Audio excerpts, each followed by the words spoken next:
Thank you, Leslie, for reading that poem.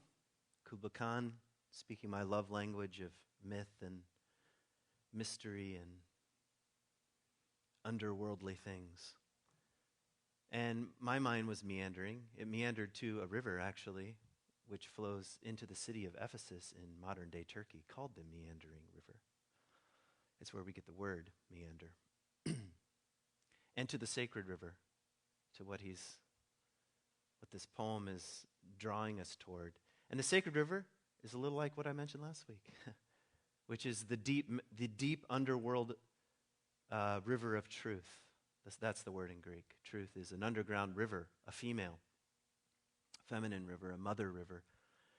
And out of her flows the 9 muses, including music and poems. Those are the 2 best muses, in my opinion.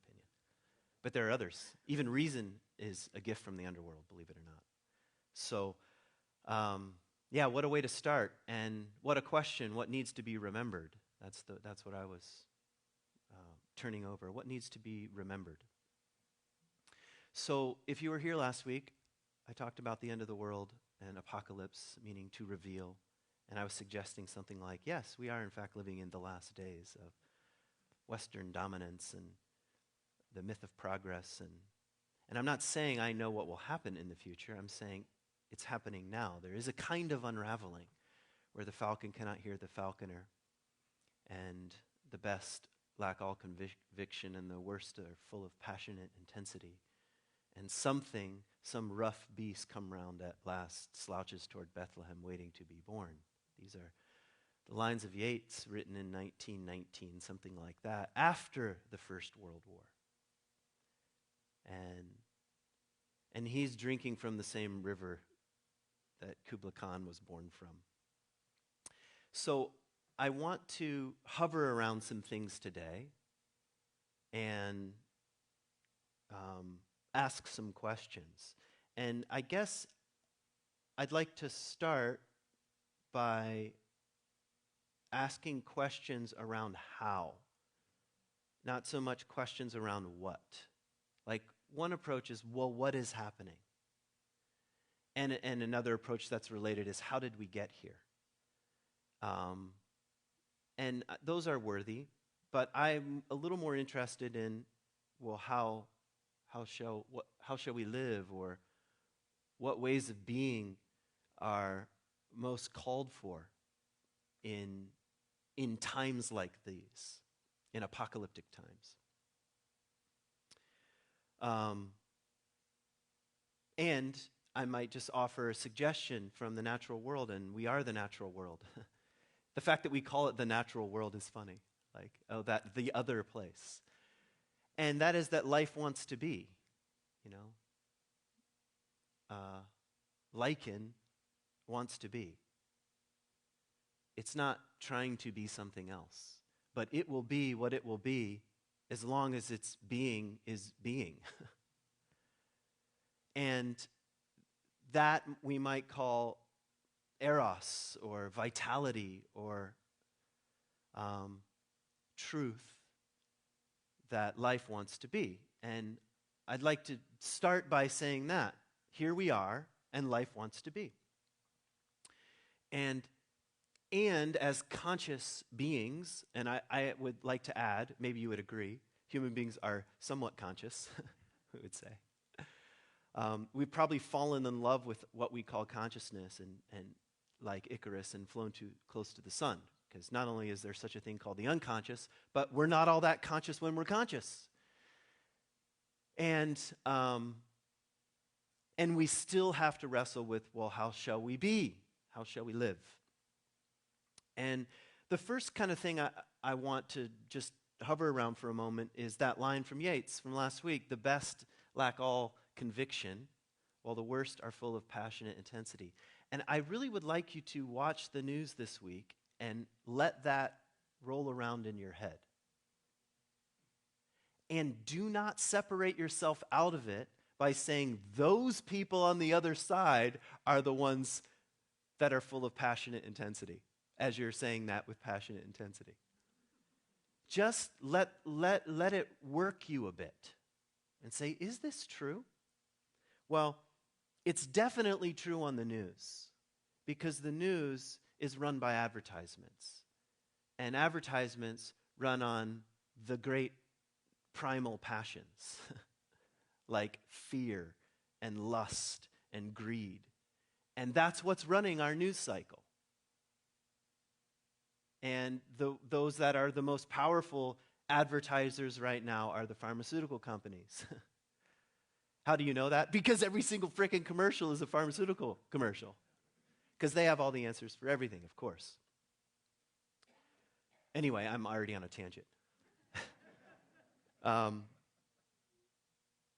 But it means that our news cycle is attracted to passionate intensity. That's all that sells. And the best lack all conviction. And it ends up polarizing everything. Marketing and news and social media. It pushes out toward those extremes. And I'm just saying, let that quotation roll around and ask yourself, well, where are the best of us that lack all conviction? So here's a question coming out of this. What do we gain by feeding this kind of polarization? What do we gain? Because it's been going on for a while now, the kind of polarization that's happening. What do we gain from it? What do we lose from it? I'm not going to answer these questions. I'm just saying, what do we gain from it? What do we lose from it? Here's another question. What is gained by thinking the worst of other people? What's gained in that? It's fun. I mean, personally, it's fun. Like, I kind of revel in it. But what's really gained by thinking the worst of someone else? You could say the opposite to what is gained by always assuming the best. Or maybe it's somewhere in between, I don't know. Where is it possible to not be naive and still think, generally speaking, the best of someone else? I'm not suggesting you go one way or the other, but just to wrestle with what is gained by thinking the worst. Being pulled out to the extremes where the worst are full of passionate intensity.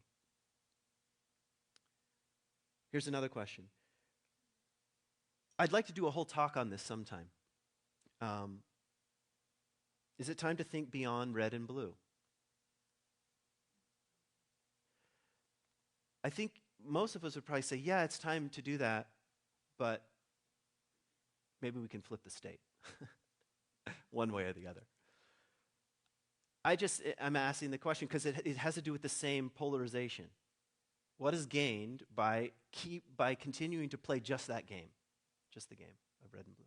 That's all we're going to play. Because it's the only one that matters. We don't have time to think about anything else. I don't know if you,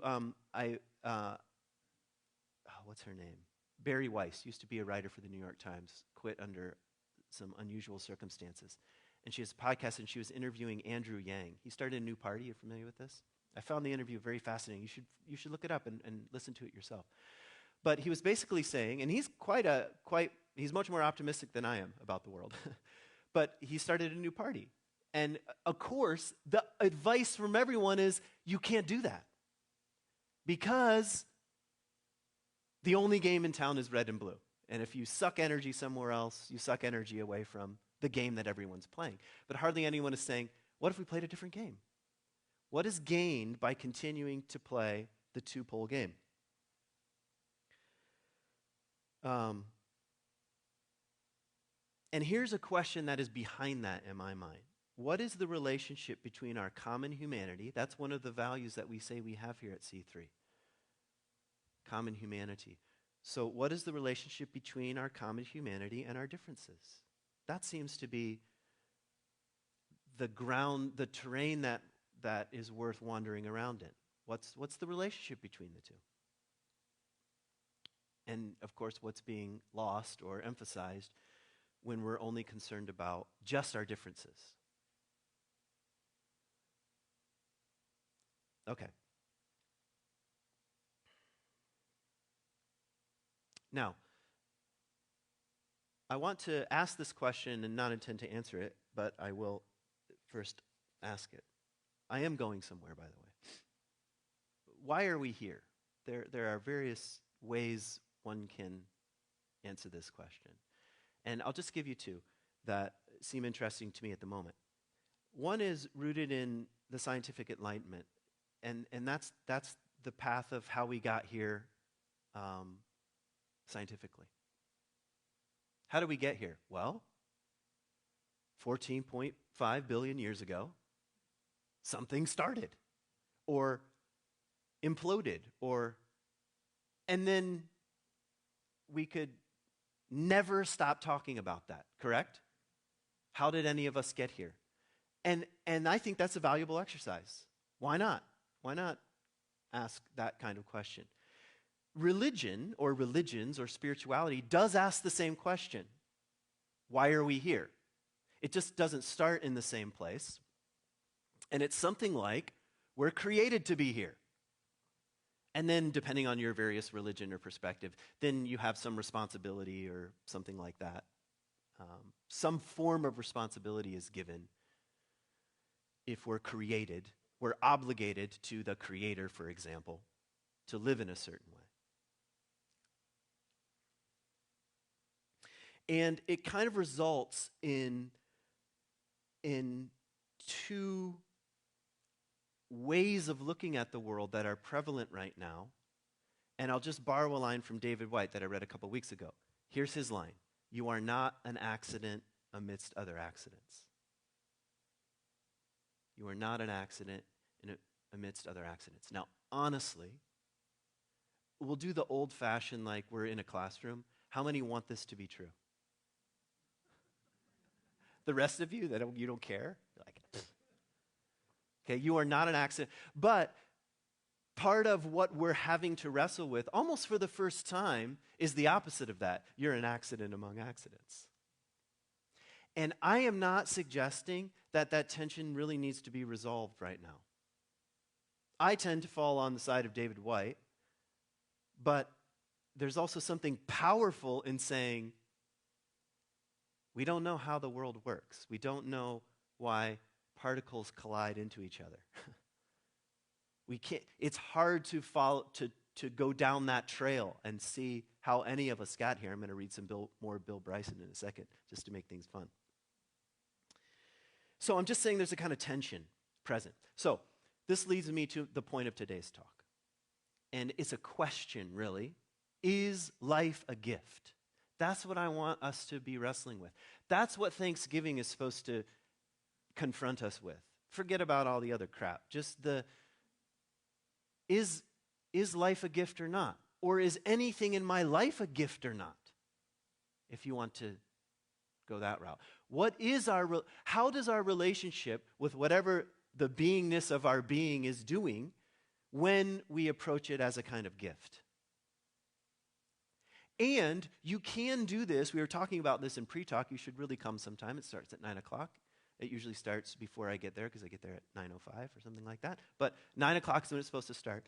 And we have some very interesting conversations. And one of them was, we were talking about this question. Is life a gift or not?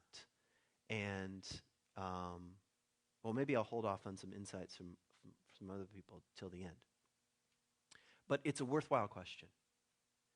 And even if you have a very scientifically oriented post-enlightenment mind, that you did not create yourself, even if you don't like the word creation. And you have no say in things like oxygen or your breath. Well, now I'm already giving things away, but what Wayne was saying, breath is a gift. How do you know? Because when you don't breathe, that's it. That's how we know. And you're not, I am the captain of my fate. You're completely dependent on oxygen.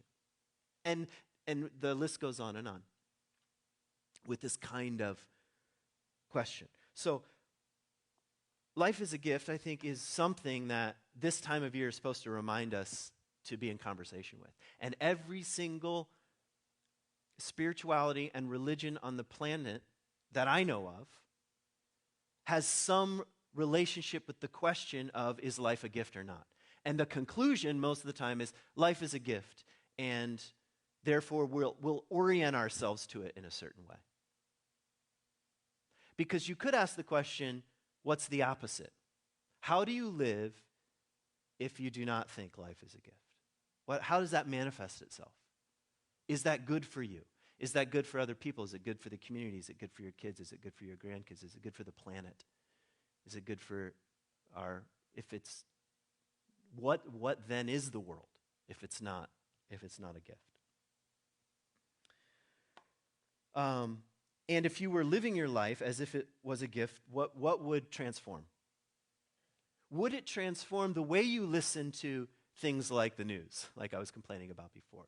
What would change? Or when you hear such polarizing debates and such nastiness and so forth and so on, that you might also participate in, or I might participate in, what changes just with that single conversation? Is my life a gift or not? Is life a gift or not? Is life on the planet a kind of gift? And if I'm right, which I hope I'm not, but I am, that we're living in the last days.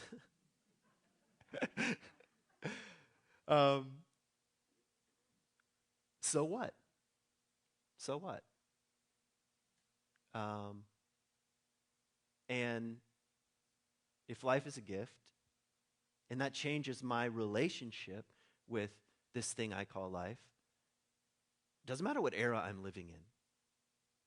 How might that transform the conversation? Okay. Now I got a bunch of Bill Bryson quotes. I'll probably reread the one I read before, but here's the verse one. Not one of your pertinent ancestors, not one of them was squashed, devoured, drowned, starved, stranded, stuck fast, untimely wounded, or otherwise deflected from its life's quest of delivering a tiny charge of genetic material to the right partner at the right moment in order to perpetuate the only possible sequence of hereditary combinations that could result eventually, astoundingly, and all too briefly in you. This makes me want to give up writing, you know. That's okay. All right. It is so unlikely that you would be here.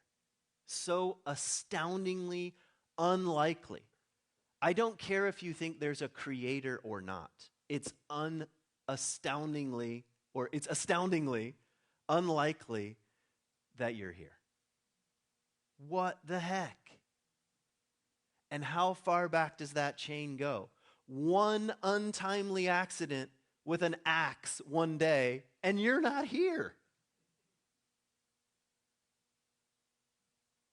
There were beings on this continent that were so dangerous that just to go outside and collect whatever was on the ground was a life-threatening exercise to get breakfast. So, I don't know, it's an idea. I know ideas, they don't always sink all the way in. You agree with what I'm saying, don't you? But,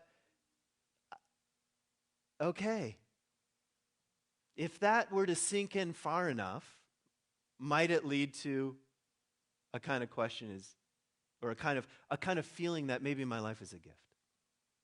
Maybe I didn't manufacture myself. And astoundingly, I'm part of a chain of being, we could say, to use the old, is that medieval? Yeah, chain of being is a medieval idea. And I'm just one little link in the chain. That's it, you know? All right. I'll read the other Bill Bryson quote. Every atom you possess has almost certainly passed through several stars. That is ridiculous. Did I tell you about one time in the bottom of a pyramid I climbed into a tomb? You're not supposed to do this. maybe I didn't tell you that. It's not a story I go around telling. So this is in graduate school, and I was on a field study in Egypt, and the amazing thing about pyramids is that they're the opposite of what you think. You look at it, and everything is pointed up. And as soon as you go into the pyramid, it takes you down into the underworld. And the Egyptians knew something about the underworld. And I went all the way down through the birth canal of the earth to the very bottom, and there was a single tomb, 6 or 7 feet high with a lid off. And an old Egyptian guard smoking a cigarette, and I thought to myself, I'm going to get in there. So I just waited for him to not look, and I climbed up in the tomb. Egyptian police don't mess around. I'm just going to give you a warning. So I had to be somewhat careful. And I laid down in this tomb exactly where Pharaoh had laid, or one of them. And I looked up at the ceiling for the first time, and it was painted in stars. That's all I'm going to say about it. Every atom you possess has almost certainly passed through several stars and been part of millions of organisms on its way to becoming you. We are each so atomically numerous and so vigorously recycled at death that a significant number of our atoms, up to 1 billion for each of us, it has been suggested, probably once belonged to Shakespeare. 1 billion more each came from Buddha and Genghis Khan and Beethoven and any other historical figure you care to name. So we are all reincarnations, though short-lived ones. When we die, our atoms will disassemble and move off to find new uses elsewhere. Aren't you happy about that? I mean, I am. As part of a leaf. That'd be nice to be a leaf, really. Or other human being, or a drop of dew. Like what was in that poem, actually. He mentioned a kind of drop of something. I can't think of the line right now. Yeah, so life is a gift. Or as Jung says, it's a luminous pause between two great mysteries. All right, here's another Bill Bryce, and then I'm done with him. The upshot of all this is that we live in a universe whose age we can't quite compute. Surrounded by stars whose distances we don't altogether know. Filled with matter we can't identify. Operating in conformance with physical laws whose property we don't truly understand. See, that's Icarus crashing back down to the sea. I mean, human beings have done astounding things, but we still know almost nothing about even the most basic things of life.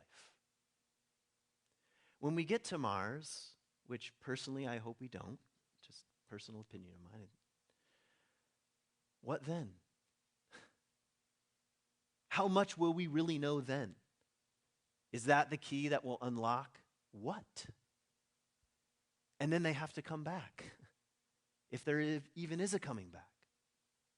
I know Elon Musk would disagree with me and blah, blah, blah, but part of human nature, I think, requires at least some humility. How did you get here? And what will happen to you when you're gone? Our wings are made of wax. Actually, that's not really what the myth says. The wings are wings. The joints are made of wax, which is more interesting in a way. Yes, we can fly, but the joints are made of wax. And every once in a while, we fly too high to the sun and we come back down. Yeah, so life is a gift. My friend Ryan, he's another big, Ryan Meeks is his name, big megachurch pastor who also quit like me. Not that I'm praising that, I'm just saying. It's harder than you think. He says he sort of left Christianity altogether. And he said, the only thing I know to say anymore is that life is a gift and love is the point. And, sometimes little sayings like that, like, well, All right, it's just a little saying. We could put it on a card, but there's something about it that is more profound to me. Life is a gift and love is a point. Love is the point. Life is a gift and love is the point. It's worth holding. It's worth holding. Doesn't matter what age or era or the fact that we're living in the end times, which we are,